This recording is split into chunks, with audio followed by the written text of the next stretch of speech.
दलित समाज और भीम आर्मी के कार्यकर्ता जितने भी हैं, इन सबको मैं ये सूचना देना चाहता हूँ, क्योंकि इस देश के अंदर में पिछले 4-5 दिन से इतने आंदोलन चल रहा है, इतनी जानकारियाँ चल रही है। फिलहाल आपको भी जानकारी होगी कि जो इस देश के रचयिता बाबा साहब भीमराव अम्बेडकर, उनके संविधान के बदौलत आज हमारा देश पूरी तरह से चल रहा है। और जितना शासन सत्ता है और जो भी यहाँ इस देश के अंदर में जो कुछ भी चलाया जा रहा है जनता के प्रति, वो सब संविधान के बदौलत ही चलाया जा रहा है।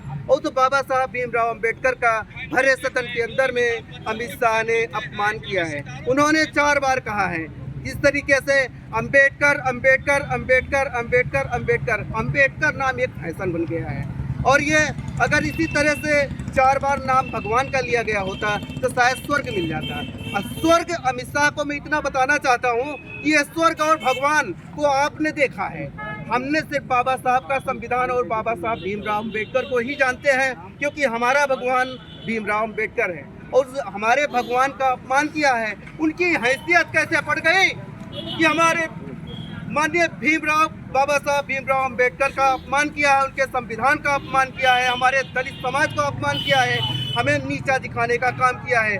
हम चाहते हैं कि ये सारी चीज़ों को लेकर के जहाँ पर उन्होंने इस तरह से बात कही है बाबा साहब भीमराव अम्बेडकर को, इसी तरह से भरे संसद के अंदर में वो माफ़ी मांगे। अगर आप माफ़ी नहीं मांगते हैं तो ऐसे गृह मंत्री को इस देश में रहने का कोई अधिकार नहीं है, इस कुर्सी पर बैठने का कोई अधिकार नहीं है।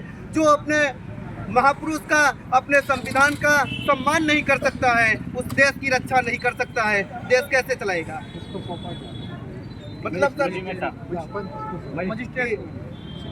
जी, तो इसलिए हम यही कहना चाहेंगे कि यह धरना प्रदर्शन जो दिया जा रहा है, ये इसीलिए दिया जा रहा है कि जिस तरह से उन्होंने अपमान किया है उस तरह से माफ़ी मांगे, क्योंकि आज उसी संविधान के बदौलत ऐसा है कि उनको ये कुर्सी मिली है। क्या ये भूल गए वो दिन?